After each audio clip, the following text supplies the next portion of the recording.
Percaya nggak tentang pesugihan? Ada, percaya pasti Oke. ada, pasti ada. Oke. Orang yang melakukan pesugihan percaya, Percaya, tapi orang yang berhasil pesugihan belum tentu percaya. Itu percaya juga. banyak teman-teman artis yang begitu juga. Kalau dengar-dengar ya, percaya nggak percaya emang Ada itu. pernah melihat atau mendengar atau menyaksikan entah teman atau tetangga yang memang melakukan pesugihan. Oke. Tapi percaya apa nggak percaya? Aku nggak tahu. Oke. Dan aku nggak mau tahu. Oke. Tapi ternyata ada. Jadi tadinya awalnya aku nggak mau sama sekali percaya. Tapi pas aku dikasih lihat ini kalungnya gini-gini, aku sama kayak Kak Jeremy tadi, bumi udah tuh dan kita nggak tahu apa yang di sekeliling kita. Tapi aku menganut dan memilih mengimani untuk tidak ke pesugihan atau hal-hal yang berbau kuasa gelap.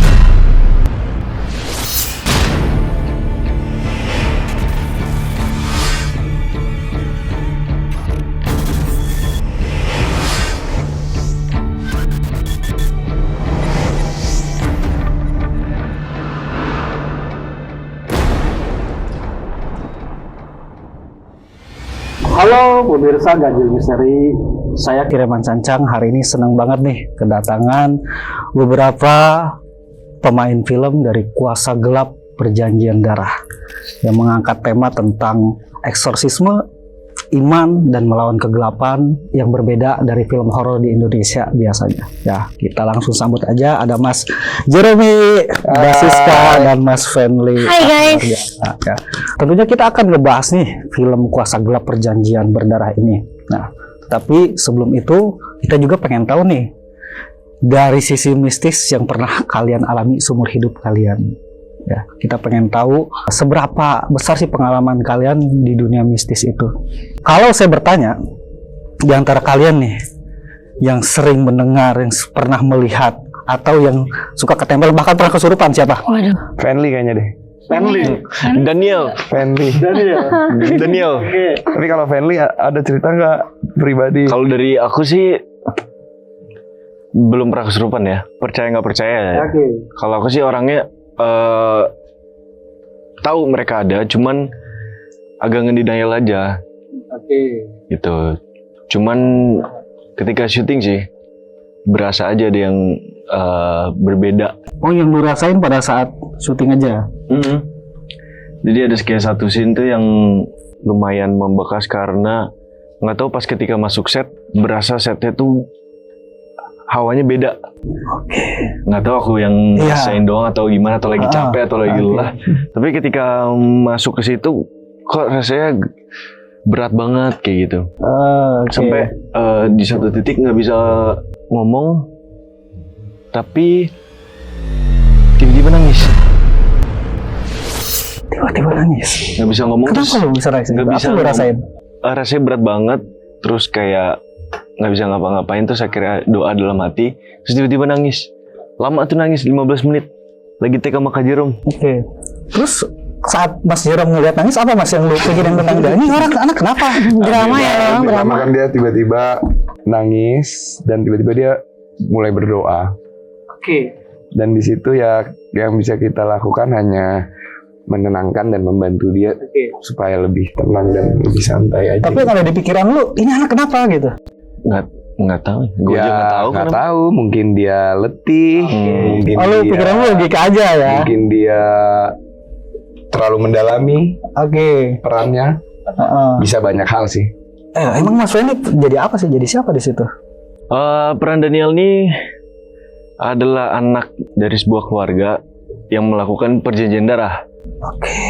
Makanya dilihat perjanjian darah. Nah, karena perjanjian darah itu konsekuensinya kena ke Daniel juga. Ini waktu si Mas Fenly nangis, Basiska juga lihat? Aku nggak di set waktu itu, tapi tahu diceritain Fenly. Kenapa Mbak? Menurut Mbak kenapa dia itu? Sama kayak gitu kata Mas Jerome? Karena aku sebenarnya nggak pernah dekat sama kejadian mistis gitu kan. Atau memang akunya nggak peka aja kali ya Kak. Jadi pas kamu terlalu dijaga soalnya. kita semua dijaga ya, haleluya amin. Jadi pas kalau misalkan tahu film kayak gitu pasti pikirnya sama kayak Kak Jerem sih, mungkin capek, terlalu mendalami. Nggak kepikiran kayak diganggu gitu. Oke. Kalau menurut Kakak gimana? Oke. Kira-kira. Nah, kalian kan berdua berpendapat dia ini menangis karena mendalami peran dia. Siapa Daniel ya di dalam film Daniel. ini. Berarti kan korban dia ini. Nah, sementara kalian sendiri sebagai apa? Mbak Siska dulu deh. Aku berperan sebagai seorang suster Aloysia namanya. Jadi di Kuasa Gelap ini aku perannya jadi suster yang menjaga romo-romo yang melakukan eksorsisme itu. Oh, yang menjaga. Iya. Oke. Kalau Mas Jeram? Kalau aku sama seperti Kuasa Gelap sebelumnya, Oke. aku berperan sebagai Romo Thomas. Romo Thomas. Romo muda yang memang ditunjuk untuk melakukan eksorsisme. Oh. Karena nggak sembarang Romo itu boleh melakukan eksorsisme. Oke, sorry ya, sebelum kita berbicara lebih dalam ya, buat teman-teman Ganjil Misteri juga tahu, boleh tahu nggak eksorsisme itu apa sih sebenarnya? Eksorsisme itu singkatnya adalah proses mengeluarkan satu entitas yang telah merasuki manusia dengan nama Tuhan. Oh, oke, sorry ya, kalau dalam Islam mungkin disebutnya ruqyah gitu. Ruqyah. Oh, oke, ini versi Katoliknya nih. Eksorsisme, oke. Tapi bahasanya dari Mas Fendi sendiri, emang dari kecil, maksudnya gampang peka gitu, gampang sedih gitu, gampang galau. Justru aku malah nggak pernah ngerasain kayak, malah aku ngerasa kayak percaya nggak percaya. Tapi emang ada gitu. Cuman kalau dari aku sendiri dari kecil nggak pernah kayak gitu. Cuma pas di lokasi syuting aja. Iya, tumben banget makanya. Padahal kita udah syuting day 3. Dan dari day pertama sampai day kedua, ketiga tuh aman aja. Cuman saat itu doang. Nggak tahu mungkin capek atau beneran ada, kita nggak tahu. Karena emang ya Emang kita... sorry, lokasi syutingnya gimana sih kalau boleh tahu? Kita lokasinya ada Sehari. banyak, Iya. ada di Jakarta dan ada di Cirebon. Dan pada saat kejadian itu di Jabodetabek memang, dan kita nge-build satu set. Kita bikin rumahnya seperti ini. Dan itu emang setnya gokil banget. Itu di daerah mana? Itu di daerah sinilah, di Persari. daerah Persari situ. Oh, pokoknya masih di Jabodetabek sini Iya, lah masih di ya. Jabodetabek. Tapi Mas Jerome sendiri apa waktu syuting ini kan syuting horor ya?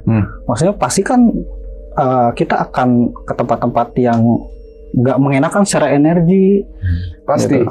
Kita banyak ke tempat-tempat yang mungkin harus lebih sopan dan lebih berhati-hati. Contohnya seperti kuburan. Oke. Nah, tapi yang kita lakukan selalu, setiap saat sebelum kita memulai, kita datang dengan hati bersih, dengan tenang, dan kita juga selalu mulai dengan doa. Oke, lu percaya tentang hal itu? Oh iya dong. Oke. Aku percaya dengan bahwa kita harus selalu respect sama apapun dan kemanapun kita pergi. Dan untungnya juga kami selalu dibimbing, kami selalu dijagain, dan kami juga setiap syuting tuh ada Romo yang nemenin. Oke, yang menjaga seorang praktisi spiritual lah ya. Ya, dan juga selain menjaga itu, beliau juga menjaga otentitas film ini. Contoh, Oke. baju-baju yang harus dipakai supaya nggak salah, Oke. gerak-geriknya, Ritual. ucapan, dan lain-lain. Oke, berarti memang film itu emang tadinya dari kisah nyata atau gimana? Sorry kalau boleh tahu. Film Kuasa Gelap Perjanjian Darah itu bukan based on true story, tapi inspired by true events. Dalam arti kita mempunyai tim yang sangat hebat, dari penulis, dari para produser, itu mereka research dulu. Mereka pergilah sampai keluar kota, bahkan sempat keluar pulau untuk cari tahu cerita-cerita yang udah pernah ada, dan diambillah inspirasi-inspirasi dari cerita itu. Jadi bukan plek-ketiplek seperti ini, tapi pernah ada kejadian yang seperti ini serupa dan diambil gitu. Oke, tapi memang benar ya teman-teman Ganjil, maksudnya saya sebagai seorang praktisi spiritual, fenomena tentang masalah perjanjian darah ini ya tadi sempat ngobrol di balik layar, itu memang faktanya ada sebenarnya ya. Dan itu memang ya hal lumrah lah di masyarakat kita. Mbak Siska kan sebagai suster di situ ya. Di antara pemeran ini yang paling antagonis tuh yang nyebelin siapa sih? Biasanya kan sorry cewek, biasanya nih. Makanya saya tanya ke Mas Siska. Kalau misalnya aku ngomong nanti spoiler yang antagonisnya. Oke. Iya, jadi ada satu tokoh yang dia Berarti ini positif semua nih, Mas Darin. Ini korban nih. Mas Darin ini kan itu kita positif semua ya. Dia paling positif. Gitu. Oke. Kalau aku boleh nambahin, mungkin di film Kuasa Gelap Perjanjian Darah ini antagonisnya itu mungkin tidak selalu orang, Iya, bisa. tapi bisa jadi di dalam diri. Jadi di setiap karakter itu ada sisi antagonisnya. Dalam arti kekurangan-kekurangan yang kita harus lewati. Mungkin aku bisa cerita sedikit tentang karakter aku. Boleh ya? Si Romo Thomas ini, dia muda dan sebelumnya dia udah sering berhasil melakukan eksorsisme. Dan keluarlah keangkuhan dari dirinya. Oh, sombong. Iya, Merasa dia- bisa nih. Dia merasa dia bisa, tapi ternyata dia harus masih belajar banyak Oke. dari mentornya, yaitu Romo Rendra yang diperankan oleh Lukman Sardi. Jadi hal-hal seperti itulah yang kita bisa lihat di film ini juga. Selain eksorsisme dan jalan cerita yang keren, tapi juga batin yang harus mereka lawan sendiri dari masing-masing karakter. Iya benar. Karena ya, seperti tadi Romo Thomas, karena dia memang ngerasa jam terbangnya tinggi gitu kan, ngerasa sombong, akhirnya tetap aja butuh bantuan orang lain. Iya, betul. Kayak gitu. Nah, Mas Fendi, saya penasaran. Kamu kan di sini perannya sebagai korban ya, ceritanya. Korban yang memang menjadi tumbal dari orang tua yang dulunya melakukan pesugihan. Nah, pada saat kamu berperan sebagai Daniel, apa yang kamu pikirin? Kamu kan nggak terlalu identik dengan hal mistis kayak gini di dunia nyata. Apa? Yang pasti ada persiapan sebelum kita proses syuting kan. Ada reading, bahkan kelas acting. Nah di situ kita bener-bener dibentuk, karakter Daniel itu bener-bener dari nol dibentuk, dari cerita yang ada dibentuk, dan ketika aku memprosesnya, menurut aku ini relate ya di Indonesia ya. Kayak pesugihan, perjanjian darah, itu mungkin banyak di Indonesia dan sudah lumrah lah bagi mereka untuk mendengar hal seperti itu. Mungkin ada beberapa korban-korban juga, dan ketika aku mendalami karakter, ada beberapa hal yang dibedakan antara gangguan jiwa dan juga emang ada gangguan dari roh lain. Karena sometimes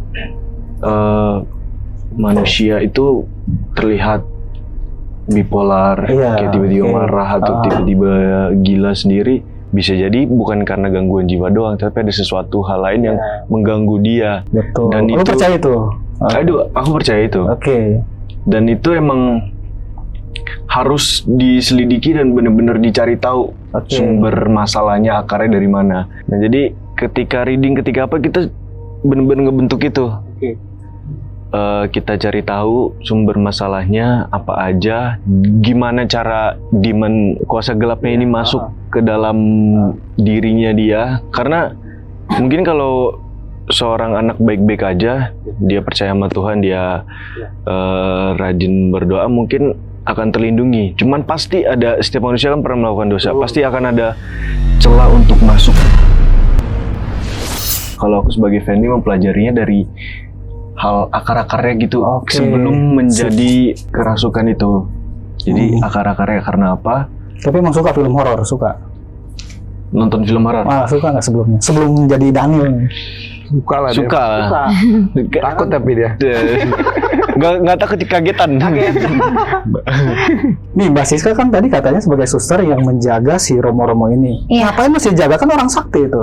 Aku tuh berperannya sebagai seseorang usia muda. Jadi sedikit ceritanya agak dibawa mundur pada saat flashback pas aku ada di Kuasa Gelap itu. Jadi pas Romo Rendra masih kecil, Romo Thomas belum ada, apa yang terjadi sama Romo Rendra dan kawanannya. Dan sebenarnya itu ada sesuatu di situ yang lumayan banyak menjelaskan kenapa semuanya itu terjadi. Apa luka yang dibawa oleh Romo Rendra yang masih dibawa sama dia pada saat dia melayani orang di eksorsisme gitu. Berarti statusnya sister ini lebih tua dari Romo ini. Ya, Iya. Oh, oke. Saya baru tahu nih. Jadi soalnya. flashback aku pas Suster Alusia muda. Iya. Suster Alusia pada saat Romo Thomas sudah ada ini Dewasa. diperankan sama Lydia Tante Kandau. Lydia Kandau. Oh, saksi sejarah dari Romo. betul. Thomas sama Dia yang Romo tahu Rendra lah. ini. Iya, Dia ibunya lah. Ibunya, ibunya Romo Rendra Bukan masih dong Pak kecil. Ibu angkat. Ibu Ya. angkat dong. Ibu angkat. Gua angkat dong. Berarti Daniel belum ada ya? Daniel belum ada, jauh sebelum Daniel ada dan dipikirkan ya. Dipikirin juga belum ya? Belum. Berarti waktu eksorsisme ikut ngebantu juga dong. Aku selalu usia muda aku tidak nggak membantu karena kan aku flashbacknya. Jadi pas mereka masih kecil. Tapi gitu. tahu waktu si Romo Thomas dan Romo Rendra ini kesusahan dalam eksorsisme ini, ikut tahu gitu di film itu. Iya, di karakter itu Suster Alusia masih selalu ada di samping Romo Rendra dan Romo Thomas pada saat eksorsisme itu terjadi. Dan Suster Alusia ini banyak banget membantu Romo Thomas dan Romo Rendra pada saat mereka mengalami kegundahan hati, kebingungan. Karena kan dia sebagai naluri ibu ya. Dia yang menjaga Romo Rendra pada saat masih kecil. Dia yang lihat perkembangannya Romo Rendra gimana jauh sebelum Romo Rendra menjadi Romo yang jago eksorsis gitu. Jadi Romo Rendra pun dengan terbuka hatinya juga mau ngobrol ke Suster Alusia pada saat itu. Oke, berarti tanpa Saling secara langsung bantu. guru juga dong dari kedua Romo ini. Iya pasti, karena kan Tapi di sosok film ibu. itu turun juga. Kenapa? Waktu eksorsisme turun juga enggak? Nanti kita saksikan di Oke. bioskop. Oh, sorry Pak. Suster Alusia itu kan turun. Asli penasaran banget, penasaran asli. Iya. Asli. Oke. Gitu Siap. Kak. Sebenarnya ini kan ya, kalau gua baca itu kan Kuasa Gelap itu kan udah pernah tayang ya, dan itu penontonnya banyak banget loh. 1 juta lebih kalau nggak salah. Tahun berapa sih? 24 atau 25 gitu ya? 2024 ya Kak. 2024. Ya kurang lebih 2000 gitulah. Nah, apa sih bedanya itu Kuasa Gelap yang dulu sama yang sekarang nih? Begini, singkat ceritanya kalau Kuasa Gelap yang dulu itu kita melihat dari perjalanan batin dan overcoming traumanya Romo Thomas. Dan bagaimana dia dari orang biasa menjadi Romo sampai ditunjuk menjadi Romo eksorsis. Kalau yang sekarang Kuasa Gelap Perjanjian Darah kita lebih melihatnya dari sisi Romo Rendra. Bagaimana masa lalunya?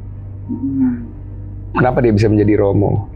Dan hal-hal yang belum di-resolve dari pas dia masih kecil dan trauma-traumanya sampai sekarang. Luka-luka batin. Luka-luka batin dan terpanggil lagi untuk balik ke tempat masa kecilnya.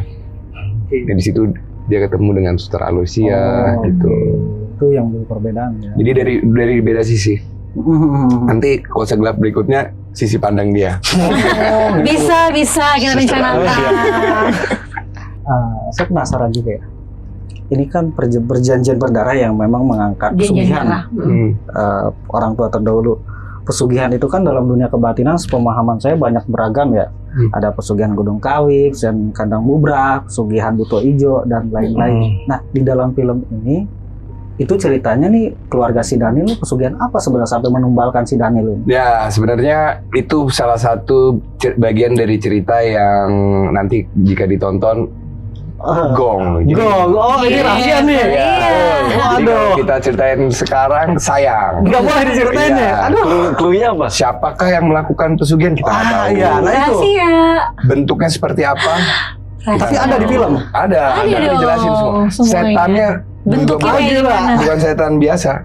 Nanti Iya. Unik beda setannya Iya. ini. Kan Beda. kalau di Indonesia apa? Pesugihan Gunung Kawi. Iya. Tapi bukan cuman yang di Indonesia pun bukan cuman Gunung Kawi kan Iya, ada kayak banyak. gunung-gunung yang Gunung lain Sandil, atau bahkan gitu kan. Nah. nggak jadi deh. Takut spoiler. Spoiler. Iya, pokoknya gitu itulah pokoknya Iya. seru lah. Pokoknya Kuasa Gelap Perjanjian Darah yang disutradarai oleh Rizal Mantovani lebih megah dengan cerita yang lebih wow, Nggak lebih mau apa bocorin lagi? nih sedikit, nggak boleh. Nggak apanya? boleh bocorin. Jangan. Jangan. Intinya begini. Singkat ceritanya. Oke. Ada 2 Romo eksorsis, Romo Thomas dan Romo Rendra. Mereka dipanggil ke satu misi. Ternyata misinya ada di kampung halamannya Romo Rendra. Dan di situ Romo Rendra mulai merasa kayak ada sesuatu yang belum gue resolve. Karena dia harus melakukan misi ini di kampung halamannya. Dan di situ dia mulai teringat kembali dan mulai ketemu dengan orang-orang yang dulu dia pernah ketemu, yang mungkin pernah ada masalah yang belum selesai. Dan di situ dia harus melawan batinnya sendiri untuk menyelesaikan satu misi ini. Oke, si Romo Thomas.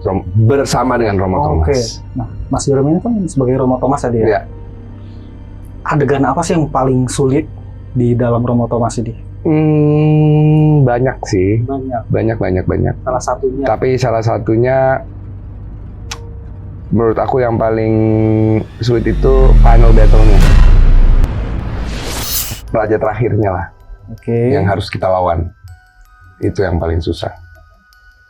Paling berat ya. Iya. Yang bisa ditonton. Nah, kalian nanti tahulah maksudnya yang mana. Oke. Karena untuk satu adegan itu aja, Hah? kita perlu syutingnya tuh 3-4 hari. Buat itu doang. Lama banget. Betul. Makanya dia sampai nangis-nangis. Jadi mikirnya begitu. Enggak. Beda adegan itu. Beda ya. Kalau Mbak Siska apa? Pas adegan apa sih yang bikin terasa susah nih? Apa diulang-ulang gitu sampai berapa take gitu? Pada saat apa? Enggak lah dia mas. Lancar terus ya. Masa sih? Ada satu scene di mana di posisi itu Suster Aloysia sangat berat untuk menerima itu. Dan aku nggak bisa spill di sini, tapi menurut aku pas menjadi Suster Aloysia, pas memerankan itu, aku jadi bayangin kalau jadi Suster Aloysia terus dia melihat sesuatu di depan mata ini, apalagi dia sebagai seorang ibu ya, ibu angkat dari Romo Rendra pada saat itu, pas masih kecil, itu berat gitu. Dan aku kan sebenarnya kan aku Katolik dan aku tuh lumayan dekat sama suster-suster di gereja. Jadi aku kayak tahu bagaimana mereka sangat banyak melakukan penyangkalan diri meskipun mereka lagi sedih, lagi takut. Jadi mungkin ada satu scene yang aku lumayan mikir, oh ternyata sangat berat ya untuk menjalani profesi sebagai seorang suster. Aku jadi malah belajar dari Suster Aloysia muda yang aku peranin. Oke, inspirasinya dari mana? Dari film horor yang disuka atau gimana? Inspirasi menjadi Suster Aloysia muda? Aku sebenarnya takut untuk film horor. Takut? Iya, tapi kalau inspirasi pas meranin, aku ada tanya sama suster-suster gereja yang aku kenal. Langsung Suster nanya. asli. Suster asli ya, suster asli, bukan dari film. Kayak aku nanya, kalau misalkan terjadi sesuatu kayak gini yang menurut aku sebagai manusia biasa dan orang awam nih pergolakan batinnya luar biasa, suster ini tuh bisa sejauh mana mengeluarkan emosinya? Dia sejauh mana dia bisa bersedih, sejauh mana dia harus menutupi kesedihan itu. Jadi di situ sih tantangan buat aku. Oke, keren ya. Gila, oke. Oke, kita kalau berbicara film pesugihan kan saya melihat beberapa film horor udah ada yang mengangkat tentang pesugihan ya. Nah, ini saya baru mendengar eksorsisme. Ini sebelumnya memang sudah ada sebelumnya selain yang Kuasa Gelap ya, atau memang ini pertama nih? Jadi film kami Kuasa Gelap, Jagat inilah ya. Oke. Universe ini itu bisa dibilang film pertama Indonesia yang melakukan eksorsisme dari kacamata gereja Katolik dan disupport full oleh gereja. Oleh konferensi oleh gereja Indonesia. Iya. Dan ya boleh cerita sedikit soal Katolik.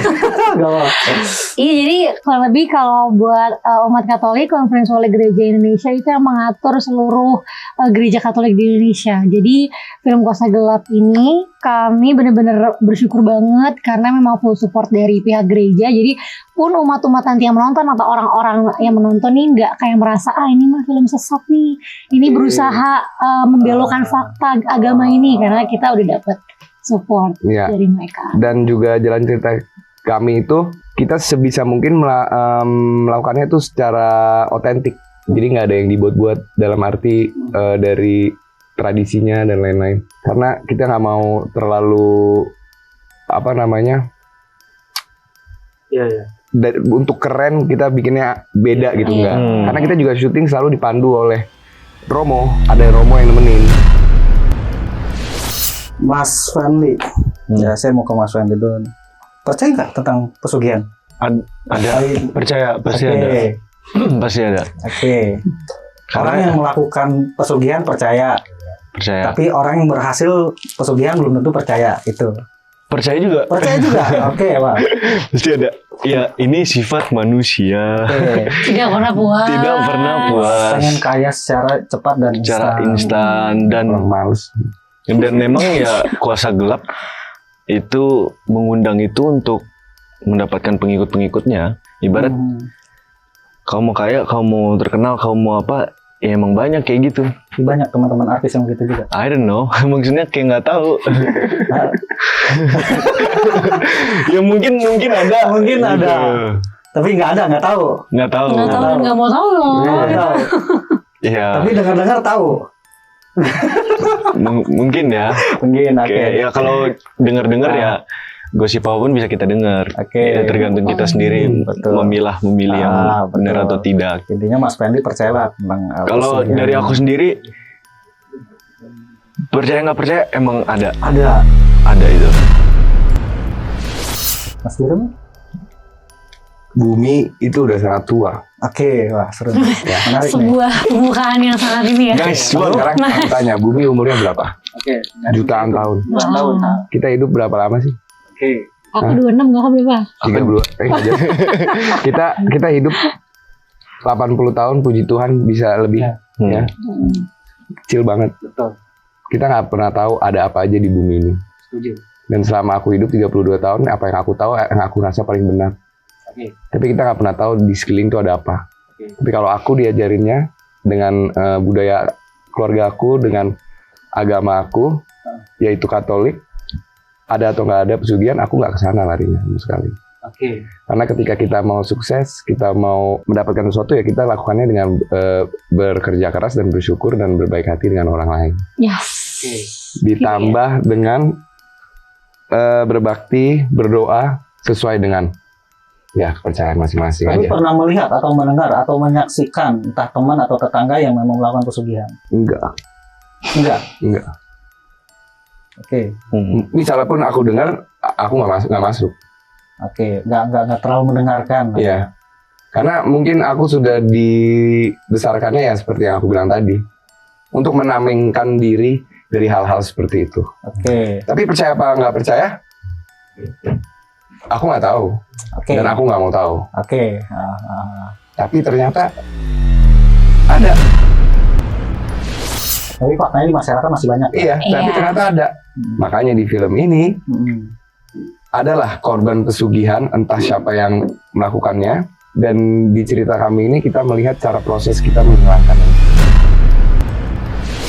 Jasisa sendiri saya sekian. Aku pernah retret pribadi di suatu pertapaan Karmel, dan di situ ada namanya retret penyembuhan luka batin dan ada pembebasan dari kuasa gelap. Lalu suster-susternya itu cerita kalau misalkan memang ada barang-barang yang diisi sama umat-umat yang terlihat beragama untuk menjaga dia. Jadi tadinya awalnya aku nggak mau sama sekali percaya, tapi pas aku dikasih lihat ini kalungnya gini-gini, aku sama kayak Kak Jerem tadi, bumi udah tuh dan kita nggak tahu apa yang di sekeliling kita, tapi aku menganut dan memilih mengimani untuk tidak ke pesugihan atau hal-hal yang berbau kuasa gelap. Artinya pernah mendengar, menyaksikan atau melihat teman Puji atau orang Tuhan, sekitar. teman-teman sekitar aku nggak ada yang kayak gitu, pesugihan atau apapun, dan kalau misalnya ada juga sama kayak Kak Jerome nggak mau dengerin. Nggak mau dengar. Iya, karena keselamatan satu-satunya hanya dari Tuhan. Gitu. Gimana? Period. Ini. Oke, kalian kan aslinya kayak mencari informasi ini kan dari romo-romo di lapangan. Ya. Menurut kalian, artinya kan ada sedikit fakta yang terjadi nih di masyarakat. Nah, itu penilaian kalian gimana tentang masalah pesugihan yang dialami itu? Berarti kan artinya kalian satu sisi lain percaya, cuman nggak terlalu mendengarkan atau mengikuti, Menghindar lah. menghindar. Ya, itu begitu. Ya, aku kasih satu cerita deh. Oke, Boleh. boleh kita dengerin. Pada awal-awal kita mau lakuin, mau siap-siap untuk melakukan film Kuasa Gelap ini kan kita ada workshop. Oke. Kita ketemulah sama salah satu romo yang memang dia melakukan eksorsisme. Oke. Jadi kita belajar dari beliau. Jadi kalau di Katolik itu untuk melakukan pengusiran setan atau eksorsisme itu harus ada izinnya dari Vatikan. Dan di Indonesia cuma ada 2 orang. Nah, dua orang, satu tidak begitu aktif dan beliau yang ini yang aktif dan dia mau membantu kita mengasih lihat caranya, alat-alat yang digunakan, ayat-ayat yang dibaca, doa-doa yang didoakan supaya otentis, supaya kita nggak ngawur. Nah, pada saat kita lagi workshop, tiba-tiba beliau menawarkan. Dia bilang, kami sudah dapat consent dari pasien, kita sebutnya pasien, yang memang sedang menjalankan proses eksorsisme. Kalian mau nonton nggak? Oh, oke. Bukan nonton sekedar buat hiburan, tapi untuk belajar caranya. Jadi ruang tertutup, hanya sedikit orang, kami yang berkepentingan aja masuk melihat prosesi eksorsisme itu. Oke. Lihat langsung di Melihat situ. langsung. Percaya nggak percaya itu terjadi. Tayangnya tanggal berapa sih? Tayangnya di awal Oktober tahun ini 2026. Awal 1 Oktober 2026. Enggak 1 Oktober tapi Awal. di awal. Oh, belum tanggalnya belum keluar nih. Iya, Sama sampai seperti awal. film kami, banyak misteri. Wajib misterinya. Oke. Oke. Tapi di Oktober udah pasti. Oke, siap ya. Jadi ini luar biasa banget ya sebenarnya, banyak hikmah dan pelajaran nih kalau saya simak ya dari cerita alur dari Kuasa Gelap Perjanjian Berdarah ini. Karena saya sebagai praktisi pun sangat mempercayakan hal itu, dan memang di lapangan kita itu masih banyak hal-hal yang kayak gitu ya, tentang pesugihan orang tua di masa lalu yang mengorbankan anak cucunya sendiri kayak gitu, dan saya sangat mempercayakan hal itu ya. Nah, oke, jadi apa pesan dari Mas Herni dulu ya buat teman ganjil misteri ini apa? Buat teman ganjil misteri, pesan dari saya, emang Makan yang cukup, ah, tidur yang cukup. hidup sehat, jauhi alkohol dan narkoba. Buat dari aku, kalau ingin mendapatkan sesuatu, berusahalah, jangan cari cara mudah, apalagi melakukan perjanjian darah. Buat teman-teman, nantikan film Kuasa Gelap di bioskop. Semoga kalian nanti bersedia dan berkenan untuk menonton film dari kami. Ini bukan sekedar film horor biasa, bukan buat nakut-nakutin aja, tapi banyak sekali hal-hal yang ingin kami utarakan dan kami suarakan. Salah satunya adalah iman dan kepercayaan untuk menggantungkan semuanya hanya kepada Tuhan, bukan kepada hal-hal yang goib. Oke. Mas Jero mah Ditutup dia aja boleh nggak? Bagus banget. Udah period. sebagai Romo Thomas, sudut pandang Romo Thomas, apa pesannya? Oke, sebagai Romo Thomas mungkin sedikit pesan bahwa kadang kita tidak boleh lupa bahwa manusia itu mau dia seorang Romo atau mau dia seorang apapun itu tidak luput dari kesalahan. Dan kita tidak boleh berhenti belajar. Ya. Kita tidak boleh terlalu sombong, kita harus rendah hati dan menjalankan apapun dengan perlahan dan dengan mata terbuka. Jadi teman-teman jangan lupa nonton film Kuasa Gelap. Oktober 2026. Di bioskop. Kesayangan kalian. Jangan lupa nonton ya teman-teman ganjil ya, karena ceritanya saya masih banyak banget ini yang bikin penasaran saya, dan mungkin nanti kita nonton awal Oktober ya. Gitu. Oke, terima kasih Mas Jeremy, Mbak Siska, Mas Family ya, kalian Terima aktor kasih. yang sangat luar biasa. Ya, kasih. mudah-mudahan Oktober ini meledak. Amin, Tahun amin, kemarin amin, 1 juta, amin. Oktober jadi 2 juta, 3 juta. 2 juta. Amin. Oke, teman-teman kalian misteri, ambil hikmah dan positif dari obrolan kita ya. Semoga menjadi tayangan yang positif dan jadi pembelajaran buat kalian. Saya Kiriman Sancang. Wassalamualaikum warahmatullahi wabarakatuh. Bye-bye.